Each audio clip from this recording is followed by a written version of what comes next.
आज दो महान आचार्यों का तिरुभाव महोत्सव है, शिला गौरीदास पंडित और शिला रूप गोस्वामी।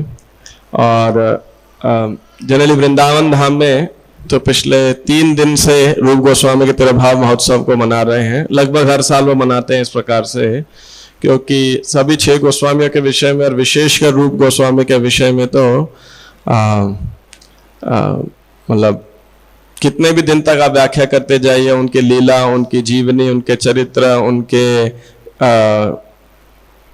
जो उनके लेखन हैं, ऑथर जो बुक्स हैं, उनकी जो प्रार्थनाएं हैं, स्तव हैं, तो उसमें तो मतलब पूरा महीना भी निकल सकता है। लेकिन संक्षेप के अंदर और जितना मैं समराइज कर सकता हूँ, इसके लिए हम लास्ट मिनट पे एक पीपीटी बना रहे हैं, तभी थोड़ा सा तो एनी हाउ तो पहले 15 मिनट लगभग गौरीदास पंडित जी के विषय में चर्चा करेंगे और फिर श्री रूप गोस्वामी के विषय के अंदर।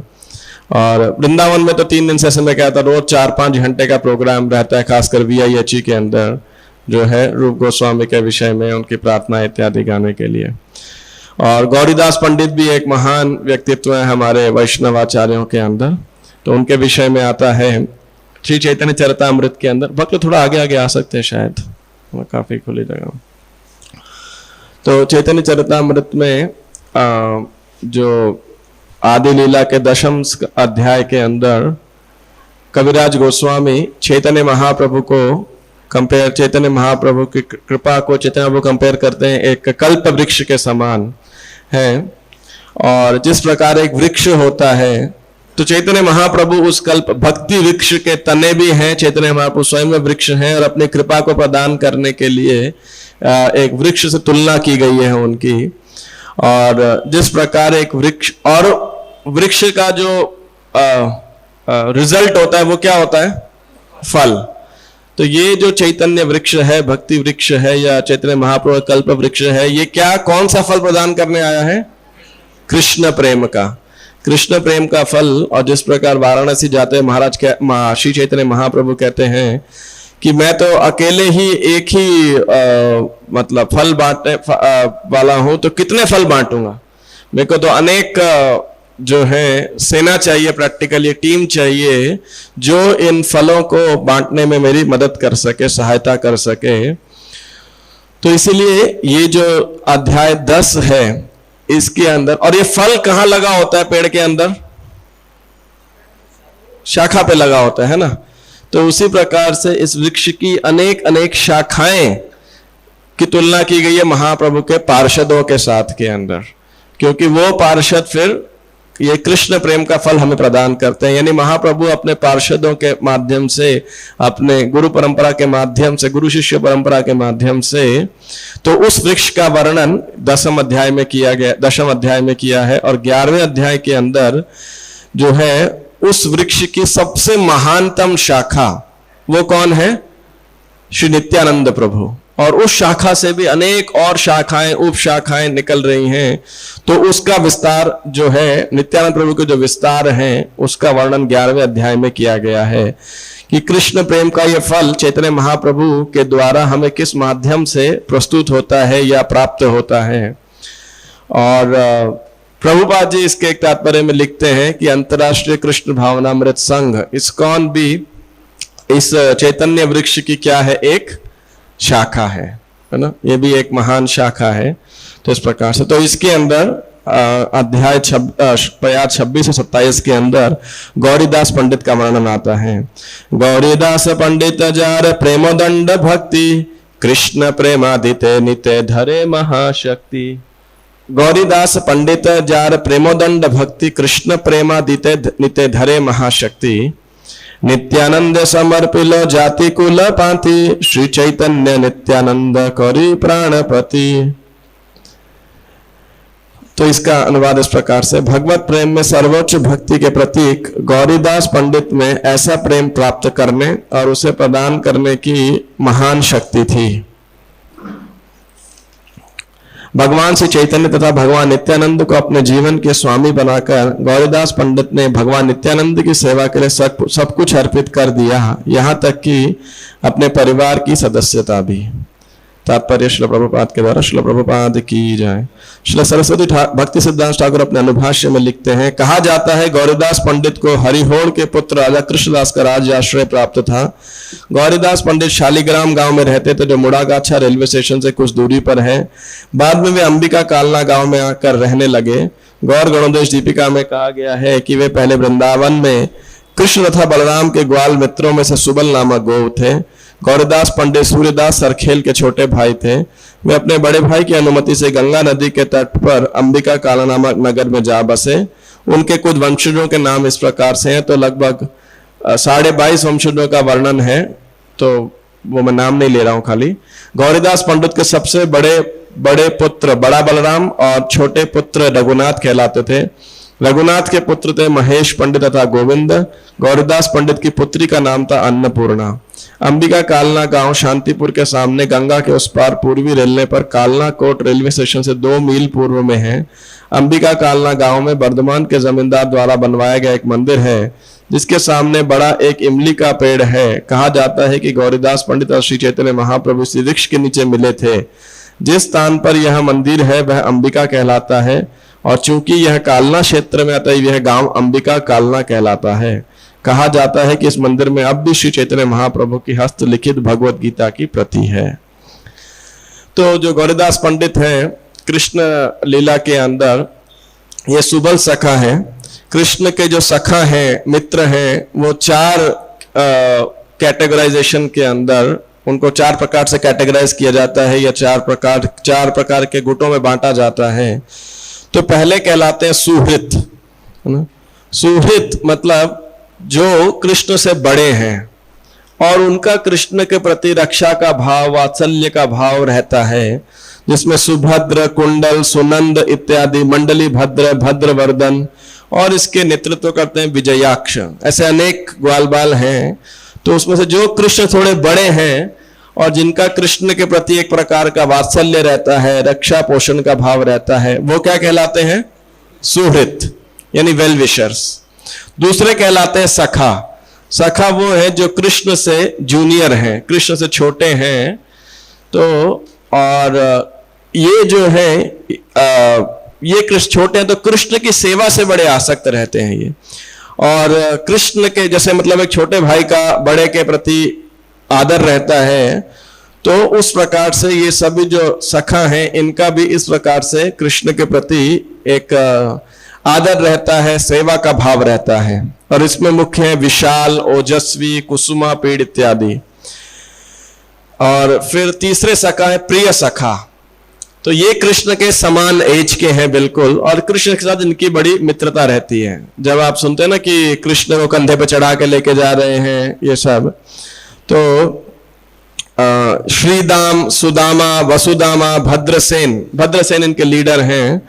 तो ये सब कृष्ण के समान एज के हैं और कृष्ण को बहुत प्रिय है, कृष्ण भी इनको बहुत प्रिय हैं, और इनके कृष्ण से मित्रता रहती है। और चौथे कहलाते हैं प्रिय नर्म सखा। प्रिय नर्म सखा मतलब बहुत ही कॉन्फिडेंशियल एसोसिएट्स, जो कृष्ण के साथ इनकी घनिष्ठतम मित्रता है।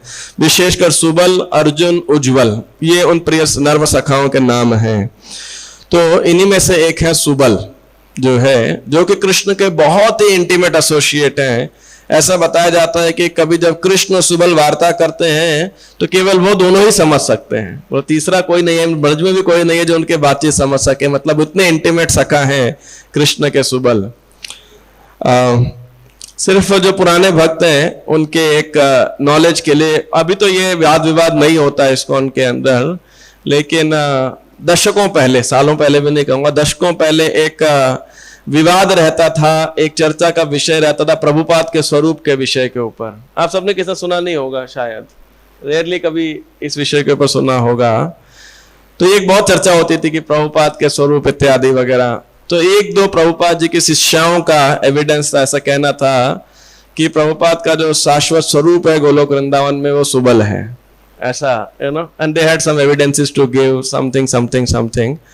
बट अच्छा है, अभी उस प्रकार का वाद विवाद और खासकर ये जो है चर्चा का विषय धीरे धीरे समाप्त हो गया, क्योंकि प्रभुपाद ने अपना स्वरूप ऐसा ऑफिशियली कभी बताया नहीं, और ना उनके गुरु या उनके किन्हीं गुरु भाइयों ने बताया। तो इस विषय पे कोई चर्चा करने की आवश्यकता है नहीं, है ना। लेकिन ऐसा कई एविडेंस दे के लोग कहते हैं, तो we don't have to propagate this because there is no written evidence for this, but just आपकी जानकारी के लिए, कभी कोई भक्त आपको कंफ्यूज करें तो कुछ आइडिया रहना चाहिए। तो और ये श्री कृष्ण के प्रिय नर्म सखाओं में से एक हैं, और विशेषकर जब नित्यानंद प्रभु के जो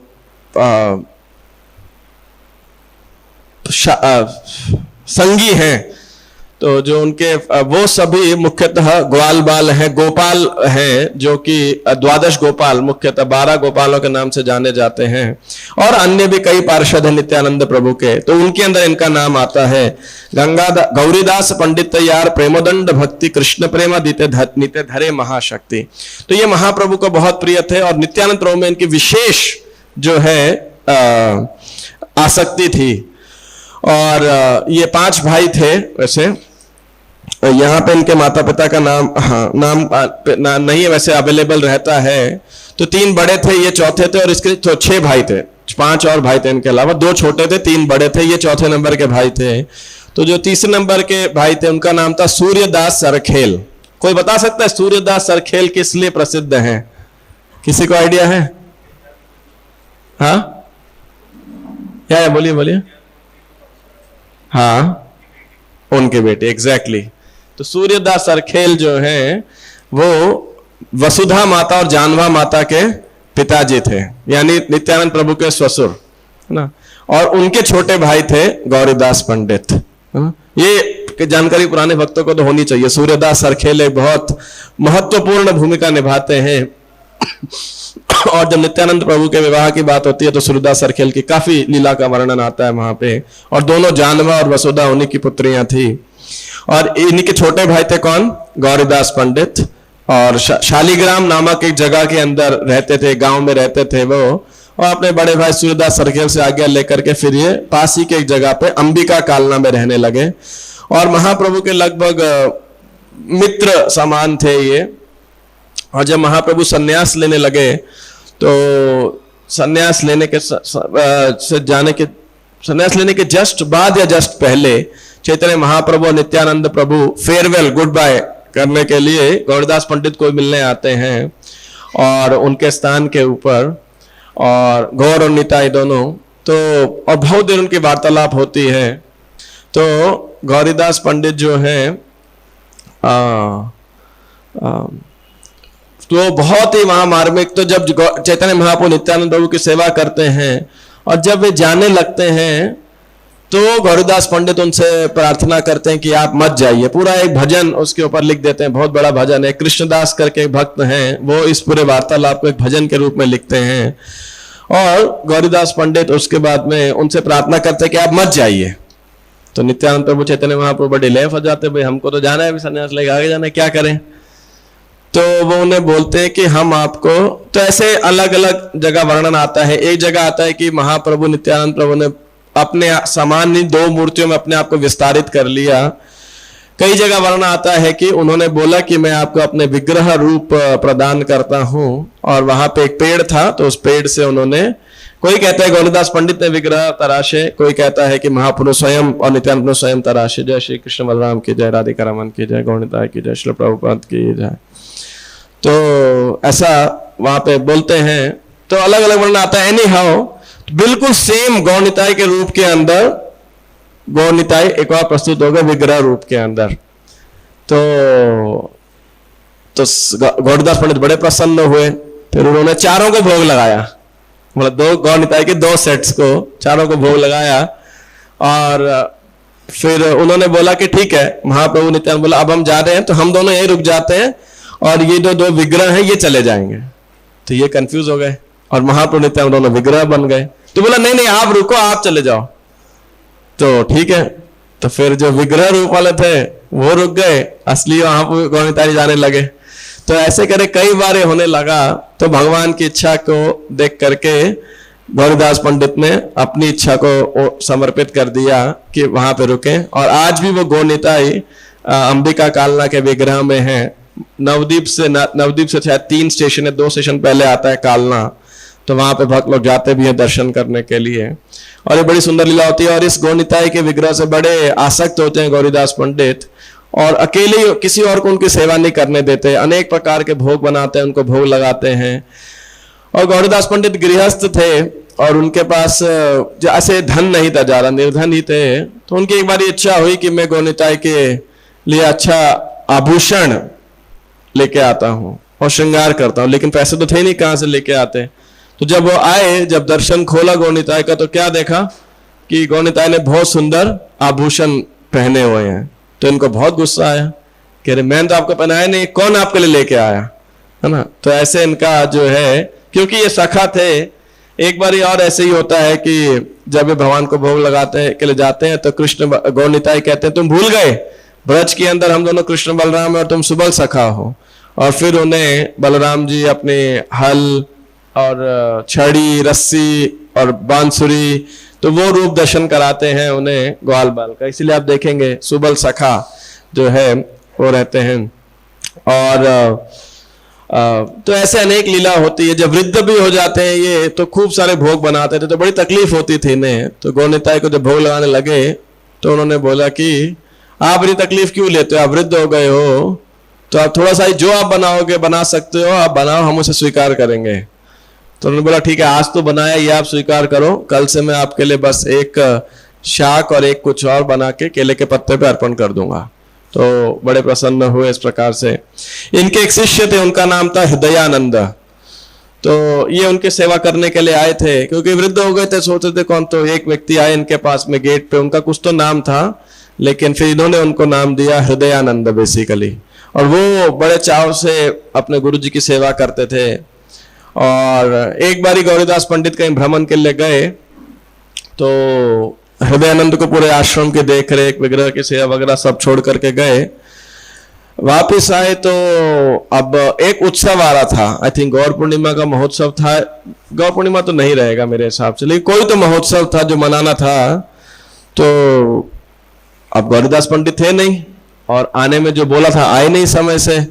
तो हृदयानंद ने सब तैयारी शुरू कर दी, लोगों को निमंत्रण देना शुरू कर दिया, जितने आयोजन करने होते हैं वो सब करना शुरू किया। अब गौरीदास पंडित आ गए थोड़े दिनों बाद, तो देखा रे शिष्य तो अंदर से तो बड़े प्रसन्न हुए कि शिष्य इतना जिम्मेदार है, परिपक्व है, कि तैयारी शुरू कर दी। लेकिन बाह्य रूप से क्रुद्ध हुए। क्रुद्ध क्यों हुए? बड़ा स्वतंत्र है, अपने आप से ही कर रहा है, बताओ, है ना। तो गुस्सा भी है, उनको डांटा। तो लेकिन हृदयानंद ने कोई बहस नहीं किया उनके साथ में। और फिर फेस्टिवल हुआ, फेस्टिवल सब बनाया, और इन्होंने इनको बोल दिया कि आप गंगा के तट पे जाओ, आप आश्रम से चले जाओ, क्योंकि आप स्वतंत्र हो। तो चले गए, और वहां पे अपना दूसरा फेस्टिवल मनाया इन्होंने। तो वहां संकीर्तन लगा खूब उद्दंड। तो गंगा गौरीदास पंडित ने ऑल्टर खोला तो देखा गौनिताई है नहीं ऑल्टर के अंदर। तो बड़े आश्चर्य हो गए, ये कहाँ चले गए गौनिताई। तो तभी उनको समझ में आया कि नीचे फेस्टिवल में गए होंगे गौनिताई। तो जो है ऊपर आश्रम था, नीचे गंगा के तट पे देखे तो वहां खूब कीर्तन चला था, और वहां बीच में गौनिताई डांस कर रहे थे सबके बीच के अंदर। तो गौरीदास पंडित वहां गए और एक लाठी लेकर के गए, है ना, वहां पर। तो गौनिताई देखे कि गौरीदास पंडित बड़े गुस्से में आ रहे हैं, तो फिर वो तुरंत विग्रह रूप के अंदर स्थापित, वो भागे, और भाग करके कहां छुप गए? जो हृदयानंद है उनके हृदय के अंदर। तो ये देख करके गौरीदास पंडित बड़े प्रसन्न हुए, आश्चर्यचकित हुए, और अपने शिष्यों को खूब आशीर्वाद दिया। और उन्हें क्या बोला, आज से तुम्हारा नाम क्या है? हृदय चैतन्य, जिनके हृदय में स्वयं चैतन्य महाप्रभु नित्यानंद प्रभु निवास करते हैं। और इन्हीं के फिर हृदय चैतन्य के शिष्य होंगे कौन? दुखी कृष्णदास, जो बाद में श्यामानंद बनेंगे। तो इस प्रकार से लीला होती है। और सन्यास के पहले एक बारी महाप्रभु इनको मिलने के लिए आए थे। तो एक नाव आए थे, और नाव को चलाने के लिए वो रहता है ना, क्या बोलते हैं उसे, जो ऐसा और चप्पू जो रहता है। तो महाप्रभु उसको चला के लेके आए थे, और गौरीदास पंडित को मिले, और उनको बोला कि देखो, वो चप्पू भेंट किया उन्होंने। अब बोला देखो, मैं ये नाव चला के, चप्पू चला के जो है तुम्हारे यहाँ आश्रम में आया हूं, अब इस चप्पू से आप लोगों को भव सागर को पार कराओ, जैसे मैंने गंगा को पार कराया है।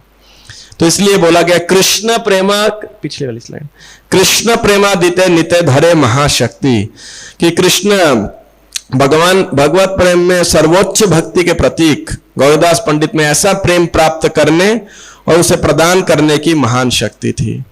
तो आज हम भी गौरीदास पंडित को प्रणाम कर सकते हैं, प्रार्थना कर सकते हैं कि श्री चैतन्य महाप्रभु नित्यानंद प्रभु के प्रति हमें भी एक बूंद जो है आसक्ति प्राप्त हो। श्री गौरीदास पंडित की जय, श्री गौरीदास पंडित तेरे भाव तिथि महोत्सव की जय, श्री सुबल सखा की जय। फिर रूप गोस्वामी के विषय में कविराज गोस्वामी इस प्रकार से लिखते हैं, 10वें अध्याय के जो कि 43वीं 43, 44 और 45 शाखा जो है इसी चैतन्य ट्री की, वो नित्यानंद प्रभु के ब्रांच की थी, अब चैतन्य महाप्रभु के ब्रांच की पश्चिम की ओर ये जो 3 शाखाएं हैं, अनुपम वल्लभ श्री रूप सनातन, यही 3 शाखा वृक्षेर पश्चिमे सर्वोत्तम। तो वृक्ष के पश्चिम की ओर की 43वीं, 44वीं तथा 45वीं शाखाएं श्री सनातन, श्री रूप तथा अनुपम थे। ये सब में सर्वश्रेष्ठ थे, ये सब में श्रेष्ठ थे। तो इसमें प्रभुपाद जी ने 1, 2, 3, 4, 5, 6, 7.5 पेज का तात्पर्य दिया है रूप और सनातन गोस्वामी के विषय के ऊपर। तो अगर मैं खाली यही पढ़ूंगा तो पूरा लेक्चर हो जाएगा, और इसमें आधा रूप गोस्वामी और आधा सनातन गोस्वामी को जो है वो समर्पित है। 1, 2, 3, 6 पेज का 6 पेज का तात्पर्य इसके अंदर। हाँ, तार मध्य रूप सनातन बड़ शाखा, अनुपम जीव राजेंद्र आदि उप शाखा। इन शाखाओं में रूप तथा सनातन प्रमुख थे, अनुपम जीव गोस्वामी तथा राजेंद्र उनकी उप शाखाएं थे। इसमें ही प्रभुपाद जी ने 5 पेज का तात्पर्य दिया है। तो इसमें से कुछ पार्ट रूप गोस्वामी के ऊपर है और बाकी का अधिकांश पार्ट जो है वो जीव गोस्वामी के ऊपर है। हालांकि सदाचार तो यही है कि हम तात्पर्य को पढ़ें, लेकिन समय की सीमा रखते हुए मैं इस तात्पर्य का कुछ मुख्य पॉइंट सिर्फ जो है वो पढ़ दूंगा। वो है विशेषकर गौर गणोदश दीपिका 180 में श्री रूप गोस्वामी को श्री रूप मंजरी नामक गोपी बतलाया गया है, और सनातन गोस्वामी आपको रति मंजरी या लवंग मंजरी के नाम से जाने जाते हैं। तो रूप गोस्वामी 1564 महाप्रभु डिसअपियर हुए 1534, और रूप गोस्वामी का तिरुभाव होता है 1564 के अंदर, 1564 किसी इतिहास के अंदर लिखा 1568 के अंदर। तो मैंने लगभग 6-7 भागों के अंदर रूप गोस्वामी के इस चरित्र का मनन करने का प्रयास मैं करूंगा। तो आदि लीला के अंदर तो ये 84-85 नंबर प्यार के अंदर कविराज गोस्वामी ने उनका शाखा के रूप में वर्णन किया ही है, और इसके अलावा मध्य लीला के अंदर जो है इनका और वर्णन आता है बहुत सुंदर कि किस 19वें अध्याय के अंदर। अगर आपको रूप गोस्वामी के विषय में पढ़ना हो तो आप चैतन्य चरितामृत के 2 स्कंद मध्य लीला का 1 अध्याय, ये इसके अंदर बहुत वर्णन रूप और सनातन का महाप्रभु के साथ राम के लिए में भेंट।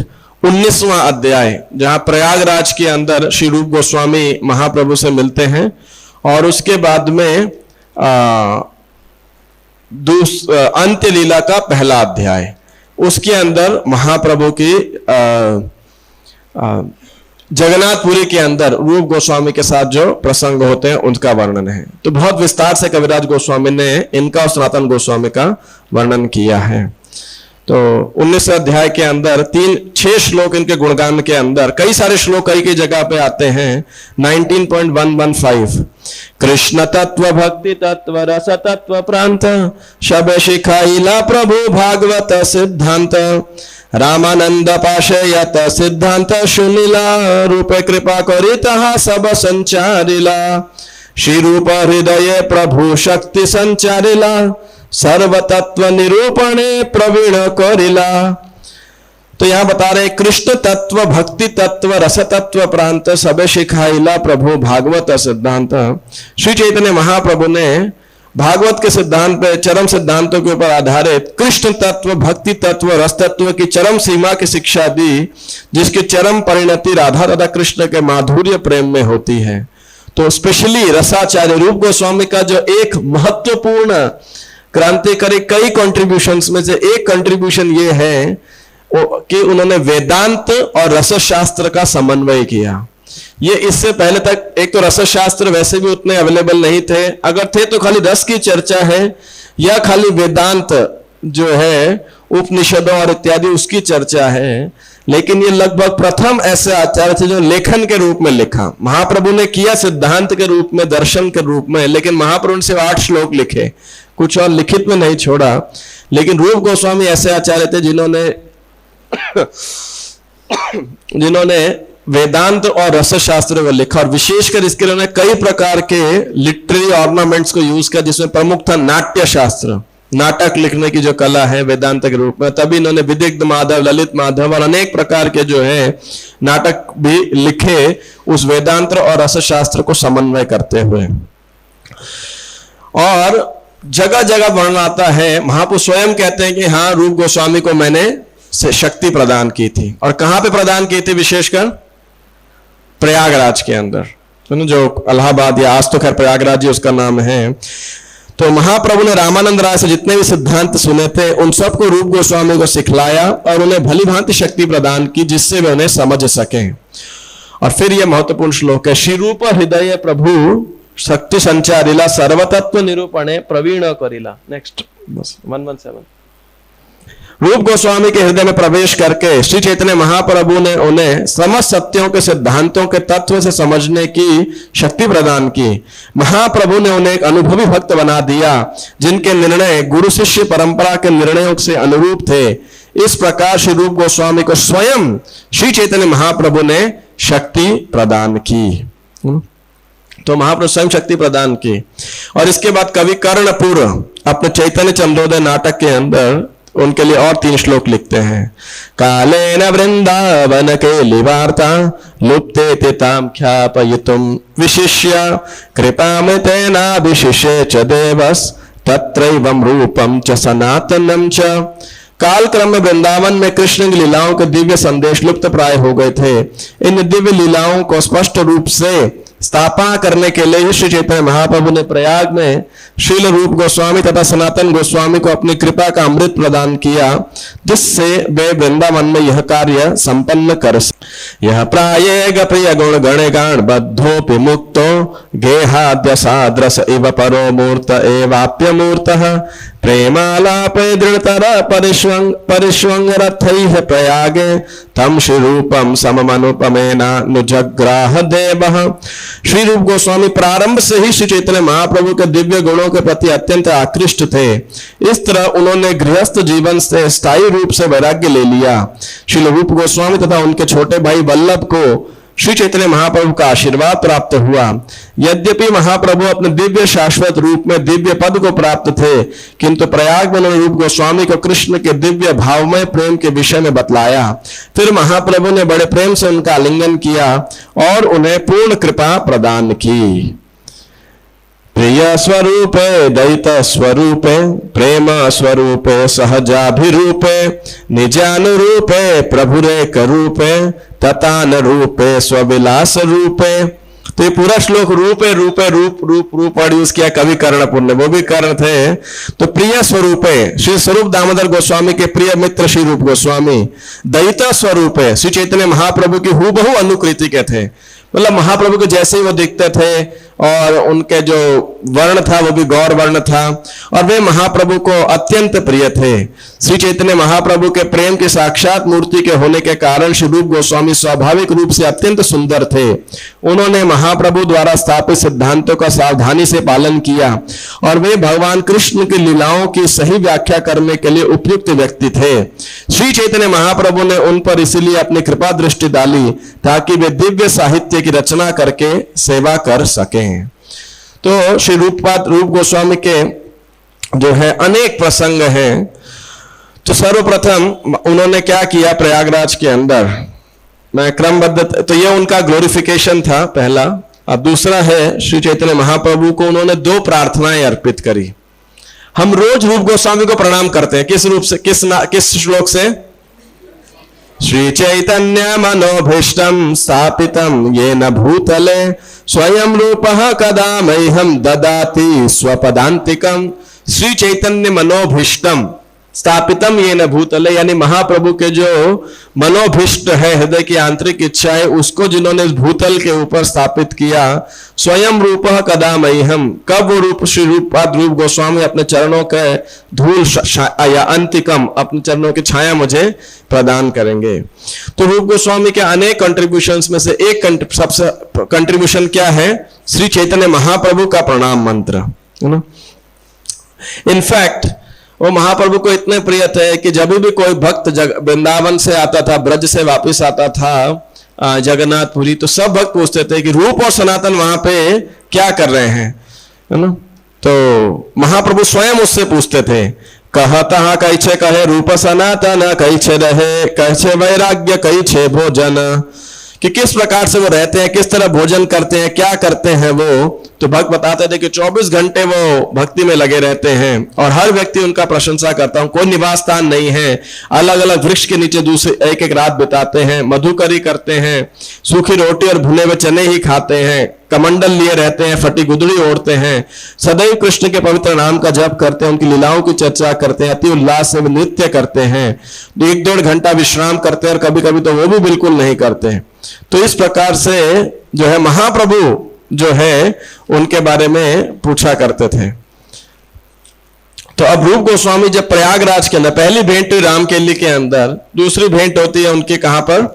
प्रयागराज के अंदर, और तीसरी भेंट होती है फिर जगन्नाथपुरी के अंदर। तो जब प्रयागराज में महाप्रभु से उनकी भेंट होती है तो तुरंत वो और उनके भाई, क्या नाम था भाई का? अनुपम, छोटे भाई जो बड़े थे सनातन गोस्वामी और छोटे थे अनुपम या श्री वल्लभ, ये दोनों दांत में तिनका लेकर के महाप्रभु को प्रणाम करते हैं। और कौन सा श्लोक बोलते हैं? ये श्लोक रूप गोस्वामी ने ही कंपाइल किया था सर्वप्रथम प्रयागराज के अंदर। कौन सा? नमो महावदान्याय कृष्ण प्रेम प्रदायते कृष्णाय कृष्ण चैतन्य नामने गौरत्विषे नमः। नमो महावदान्याय, हे परम दयालु अवतार, आप स्वयं कृष्ण हैं जो श्री कृष्ण चैतन्य महाप्रभु के रूप में, चैतन्य के रूप में नाम से प्रकट हुए हैं, कृष्ण चैतन्य नाम ने, और राधा रानी का गौर वर्ण धारण किया है, गौरत्व विषय। और आप क्या कर रहे हैं? आप कृष्ण को नहीं प्रदान कर रहे हैं, आप कृष्ण प्रेम प्रदान कर रहे हैं, है ना। इसलिए हम आपको नमस्कार करते हैं। और एक दूसरा श्लोक भी बोलते हैं, ये श्लोक गोविंद लीलामृत में कविराज गोस्वामी ने कोट किया है।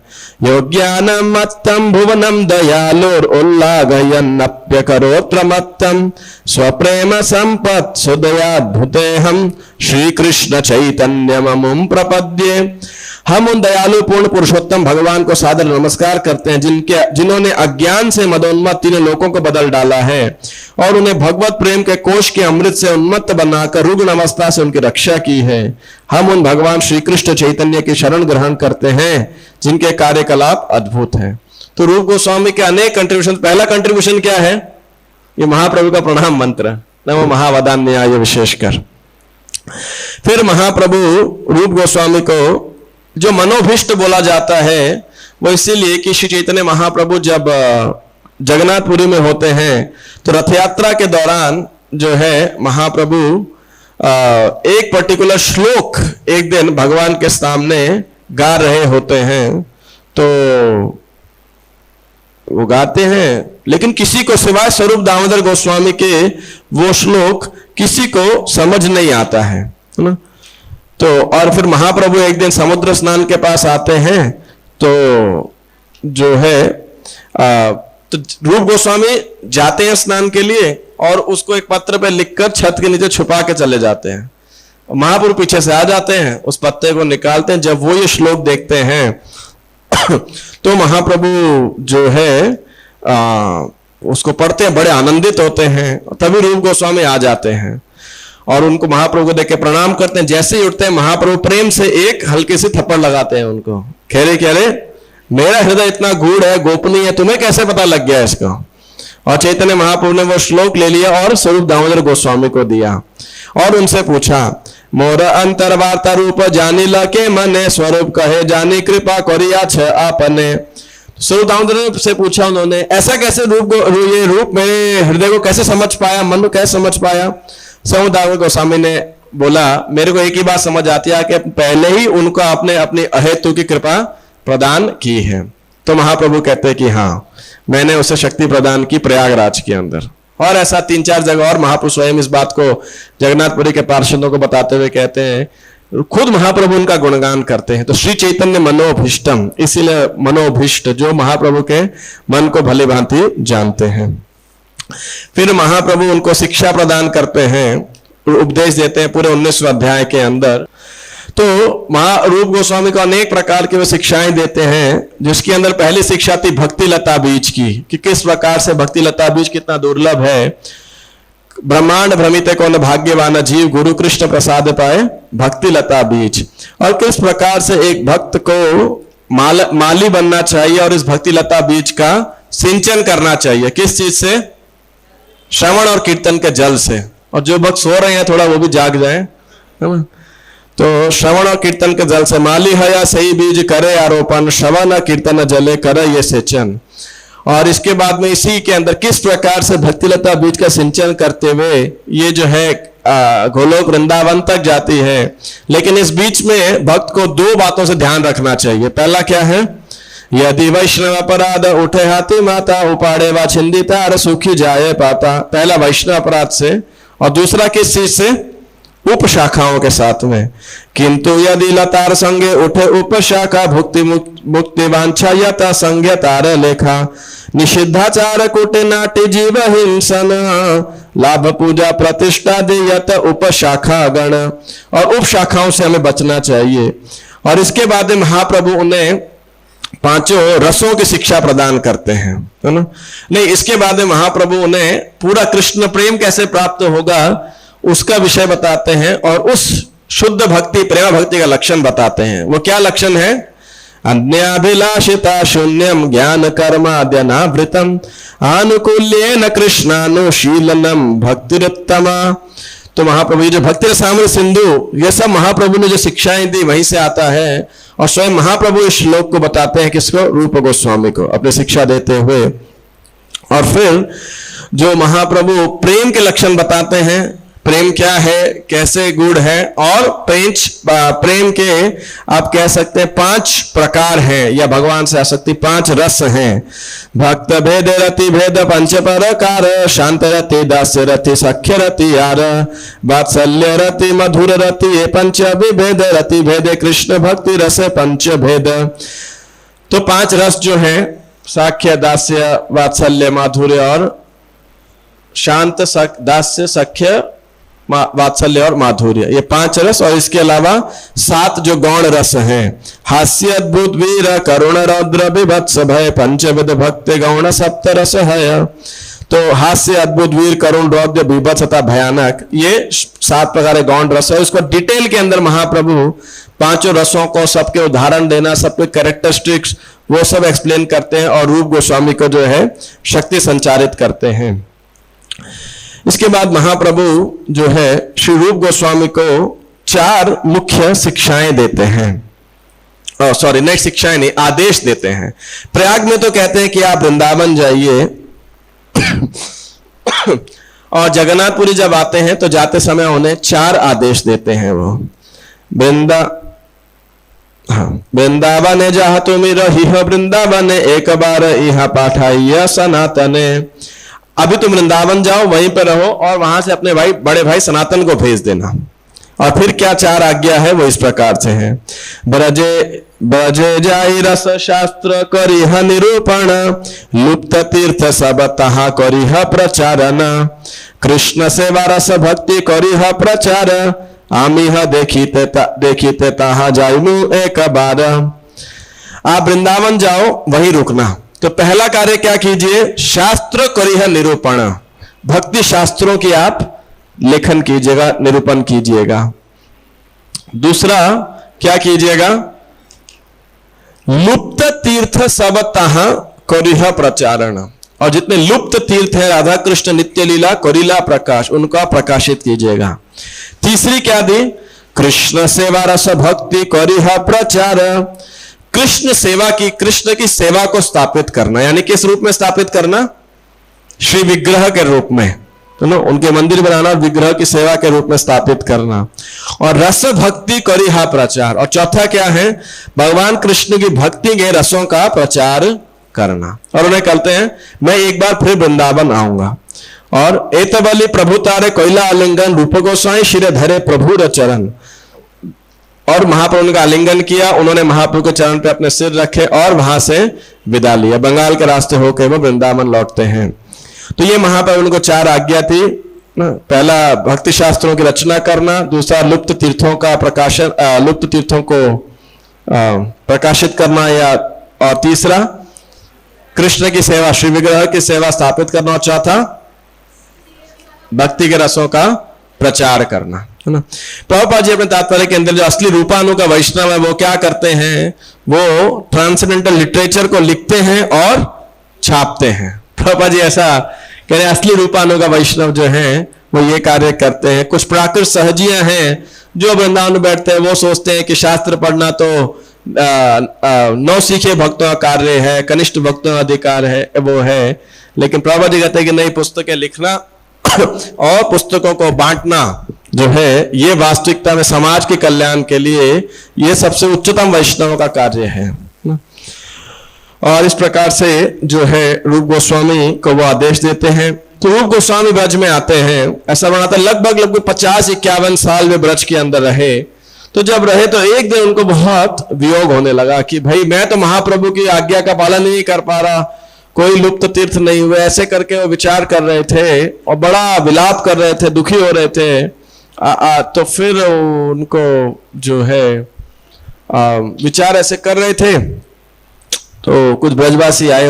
तो एक ब्रजवासी आया उनके पास में, ऐसे एक ग्वाल आया और वो बोला गया, बाबा चलो देखो यहाँ पे एक विचित्र दृश्य है। क्या हो रहा है, एक गाय रोज आती है और यहाँ पे दूध छोड़ के चली जाती है ना। ऐसा नहीं कि कोई ग्वाला एक दूध दो रहा है, इस स्थान पे रोज आती है नियत समय के ऊपर, अपना सारा दूध यहाँ पर उड़ेल के चली जाती है।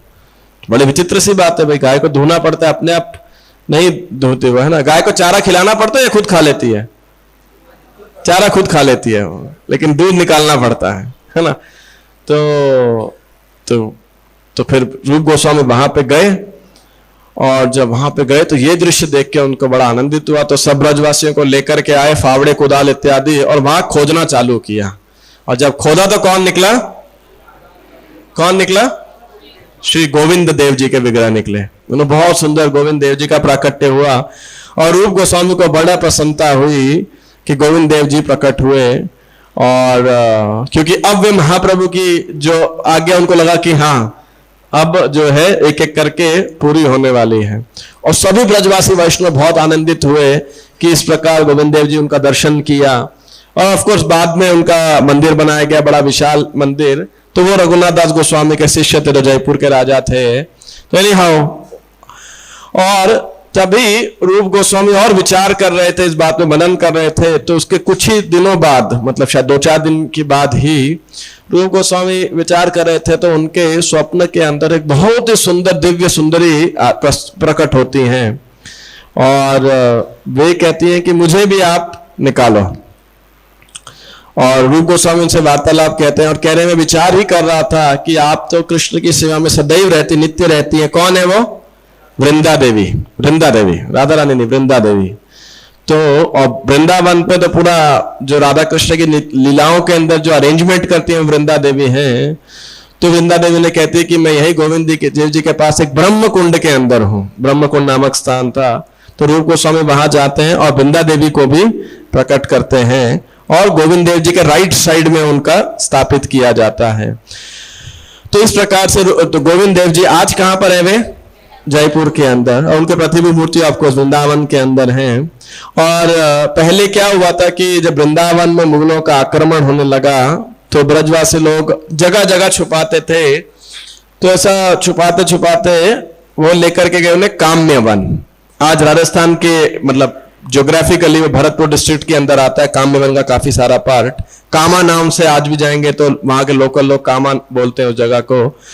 तो वहां पे गोविंद देव जी के विग्रह और भी कुछ विग्रह थे, तो वो सबको बैलगाड़ियों पर लेके जा रहे थे। फिर थोड़े दिनों बाद लगा कि अब काम्य वन भी सुरक्षित नहीं है, तो वहां से बैलगाड़ियों में काम्य वन से भी लेकर के गए, और भी कई कई जगह इन विग्रहों को रोका था, लेकिन अंतिम तो वहां से उन्होंने सोचा कि आप जयपुर के जो राजा हैं उनको हम उनकी सुरक्षा में भेज देते हैं इन विग्रहों को। तो बैलगाड़ियों में लेके जा रहे थे, तो कृष्ण के, बलराम के, जगन्नाथ जी के और विग्रह थे, सब चले गए आराम से। लेकिन काम्य वन के बॉर्डर पे वृंदा देवी का बुलॉक कार्ट, जो बैलगाड़ी थी, हिली नहीं, वो चल वहीं पर ही है। तो और बैल जोड़े गए तब भी नहीं हिली, घोड़े जोड़े गए नहीं, हाथी तक जोड़े तब भी हिले ही नहीं।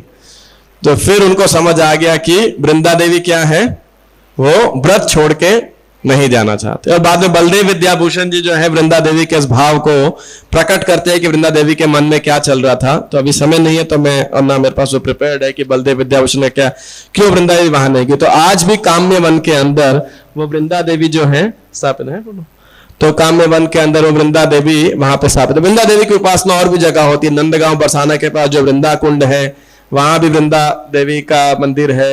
और गोविंद देव जी के बाजू में पहले वृंदावन में था, और उसके बाद यहाँ क्या नाम है, काम्य वन के अंदर बहुत सुंदर लाल रक्त उनका मतलब विग्रह है, लाल रंग के विग्रह है। तो इस प्रकार से जो है श्री रूप गोस्वामी ने वृंदा देवी को प्रकट किया। और अनेक लीला स्थल है। इनका भजन कुटीर था टेर कदम के अंदर, और टेर कदम पे उन्होंने भक्ति रसामृत सिंधु की रचना की। और प्रभुपाद जी जो है उस के अंदर श्री रूप गोस्वामी के 16 मुख्य ग्रंथों की चर्चा करते हैं जो इन्होंने लिखे थे रूप गोस्वामी ने, है ना। हंस दूत, उद्धव संदेश, कृष्ण जन्म तिथि विधि, और राधा कृष्ण गणोदेश दीपिका, बृहत राधा कृष्ण गणोदेश दीपिका, लघु, स्तवमाला, विदग्ध माला, माधव, ललित माधव, दान केली कौमुदी, भक्ति रसामृत सिंधु, उज्ज्वल नीलमणि, आख्यात चंद्रिका, मथुरा महिमा, पद्यावली, नाटक चंद्रिका, लघु भागवतामृता। ये 16 प्रमुख लोकप्रिय ग्रंथ है। और ऑफकोर्स प्रभुपाद जी ने एक ट्रांसलेट किया, वो कौन सा है, उपदेशामृत। वो छोटा ग्रंथ है, 11 केवल श्लोक है उसके अंदर, और इसके अलावा भी कई श्लोक लिखे, लेकिन मुख्य मुख्य जो प्रमुख ग्रंथ, लोकप्रिय ग्रंथ हैं, रूप गोस्वामी ने ये लिखे। और ये कई तो बहुत ही बड़े बड़े हैं, खासकर जो स्तवमाला है वो तो बहुत ही बड़ा ग्रंथ है। उसमें 6 वॉल्यूम्स हैं, और दशकम, अष्टकम और कई स्तुतियां, अनेक अनेक ऐसे उन्होंने कंपाइल करके लिखी हैं। तो ये रूप गोस्वामी का लिटरेरी कंट्रीब्यूशन था। रूप गोस्वामी के 2 और मुख्य कंट्रीब्यूशन पे मैं चर्चा करना चाहता हूं। पहला रूप गोस्वामी का वो है ये फल्गु वैराग्य और युक्त वैराग्य, है ना। इस कॉन्सेप्ट को सरस्वती ठाकुर ने सबसे ज्यादा बाद में प्रचलित किया, उपयोग किया, लेकिन ये हम वैष्णवों के लिए एक बहुत ही महत्वपूर्ण बात है प्रचार के आंदोलन के अंदर। कि प्रभुपाद जी से एक बारी किसी ने पूछा था कि एक प्रभुपाद जी को किसी ने बताया कि भारत में कोई तो उस समय प्रमुख धर्माचार्य थे, गुरु थे, तो कोई उन्हें धनराशि देता भी था तो वो लेते नहीं थे अपने हाथ से, वो कहीं रखवा देते थे कि ठीक है आप वहां डाल दो, अपने हाथ से धन को स्पर्श नहीं करते थे। तो प्रभुपाद जी को कहते हैं यदि को मुझे देने आएगा तो मैं तो दोनों हाथों से ले लूंगा। क्यों? क्योंकि जो मतलब जने लोग सोचते हैं कि ये तो क्या है, माया है, हम माया से दूर रहते हैं। लेकिन प्रभुपाद जी कहते हैं हम क्या देखते हैं उसे कि वो कृष्ण की शक्ति है, लक्ष्मी है, तो इसलिए किसकी सेवा में लगनी चाहिए, केवल कृष्ण की सेवा में लगनी चाहिए। इसीलिए हम उसे युक्त वैराग्य अर्थात जो भी सुविधाएं हैं, जो भी इस वस्तु, इस समाज, इस संसार के अंदर हर प्रत्येक वस्तु वो किसको बिलोंग करती है, वो कृष्ण की संपत्ति है, तो इसलिए कृष्ण की सेवा में ही उपयोग करना चाहिए उसे। तो ये जो युक्त वैराग्य का प्रचलन है ना, ये प्रचार के लिए बहुत महत्वपूर्ण है ना। जैसे हम देखते हैं आज इतनी टेक्नोलॉजी का हम यूज कर, सब ठाकुर प्रिंटिंग प्रेसेस, गाड़ी, मोटर इत्यादि सब इस्तेमाल करते थे, किस लिए, क्योंकि कृष्ण का है, कृष्ण की सेवा में। अब ये युक्त वैराग्य के नाम पे हम तो ये एक रूप गोस्वामी का बहुत ही महत्वपूर्ण कंट्रीब्यूशन है, और विशेषकर सरस्वती ठाकुर ने इसे शेप दिया गौड़िया मठ के रूप में। और प्रभुपाद जी ने उन्हीं पचिनों पर चलते हुए इस्कॉन के अंदर आप देखेंगे लेटेस्ट गैजेट्स, हर चीज कृष्ण सेवा में कैसे लगाई जाए। लेकिन जब तक भक्त परिपक्व ना हो तो उसे स्पिरिट और मैटर में भेद करना चाहिए, नहीं तो कभी युक्त वैराग्य में केवल युक्त रह जाता है और वैराग्य नहीं होता है ना। यानी we should be detached from self gratification की, उस वस्तु को अपनी तृप्ति के लिए नहीं, केवल शरीर और आत्मा को निर्वाह करने के लिए उपयोग करना चाहिए, वरन भगवान की सेवा के लिए पूर्णतः उपयोग करना चाहिए। इसलिए poverty for one self and opulence for the Lord, है ना। भगवान के लिए हमारे पास अनेक राशि हो सकती है, अनेक सुविधाएं हो सकती है, लेकिन भक्त को स्वयं एक सरल जीवन जीना चाहिए। ये नहीं कि ऐशो आराम को हम अपने लिए भोगें उसे, तो ये बात का हमें ध्यान रखना चाहिए। और दूसरा एक रूप गोस्वामी का जो महत्वपूर्ण कंट्रीब्यूशन है, रूपानुगा। हम सबको रूपानुगा कहा जाता है। तो रूप गोस्वामी का ये जो प्रचार का आंदोलन है, विशेषकर इसकी जो भूमिका रखी है, नींव रखी है राधर कहना चाहिए, वो श्री रूप गोस्वामी ने वृंदावन में अपने भजन कुटीर और उनकी समाधि जो राधा दामोदर मंदिर के अंदर है, आप सब ने वहां दर्शन किया रहेगा। तो अनेक और कंट्रीब्यूशंस के अंदर इस उन्होंने तो हालांकि वृंदावन में ही रहे, वो व्रत छोड़ के तो नहीं गए, और अगर डायरेक्टली देखा जाए तो भ्रमण करके प्रचार नहीं किया, अगर उस दृष्टिकोण से देखा जाए तो। लेकिन उन्होंने जो ग्रंथ लिखे, और भक्ति रसामृत सिंधु विशेषकर, जिसके अंदर सब प्रकार के अपसंप्रदाय या क्या सही सिद्धांत है, भक्ति का सही स्टैंडर्ड ऑपरेटिंग प्रोसीजर कैसे पैकेज कर दिया उन्होंने, जिसके कारण हमें पता है, और उसको प्रभुपाद जी ने आगे प्रस्तुत किया। तो इन्हीं समाधि से और भजन कुटीर से के साथ में कमरे में कौन रहते थे? श्रील प्रभुपाद। राधा दामोदर मंदिर के अंदर प्रभुपाद जी का कमरा था और प्रभुपाद जी का किचन था, और उस किचन से खासकर पुराने समय में, आपके कुछ साल पहले जब ओरिजिनल शेप के अंदर थे, तो किचन की खिड़की से जहां प्रभुपाद जी का मतलब सामने रूप गोस्वामी की भजन कुटीर दिखाई पड़ते थे। और प्रभुपाद जी कहते हैं कि मैं उससे बहुत प्रेरणा प्राप्त करता था और रूप गोस्वामी से प्रार्थना किया करता था। ऐसा ही मैंने सुना है भक्तों से कि प्रभुपाद जी ने बोला उन्हें कि जलदूत के ऊपर, जलदूत से जाने से पहले मुझे रूप गोस्वामी ने दर्शन दिए थे और बोला कि आप जाइए और पूरी गुरु परंपरा चैतन्य महाप्रभु की शक्ति आपके साथ में है। इसलिए प्रभुपाद जी उपदेशामृत ग्रंथ जब लिखते हैं तो लिखते हैं कि ये मूवमेंट रूप गोस्वामी के संरक्षण के अंदर है। तो इसलिए हम सबको आज के दिन गौरीदास पंडित जो कि सुबल शाखा हैं और रूप गोस्वामी, ये दोनों से प्रार्थना करनी चाहिए, और विशेष रूप गोस्वामी से कि हम उनके पद चिन्हों पर चल के और उनकी आज्ञाओं का पालन करके, उनके उदाहरण का अनुसरण करके और उनकी कृपा से जो है हम रूपानुगा वैष्णव बनने की ओर आगे बढ़ सके। श्रीपाद रूप गोस्वामी की जय, श्री गौरीदास पंडित की जय, श्रील प्रभुपाद की जय, गौर प्रेमानंदे हरे हरे बोल।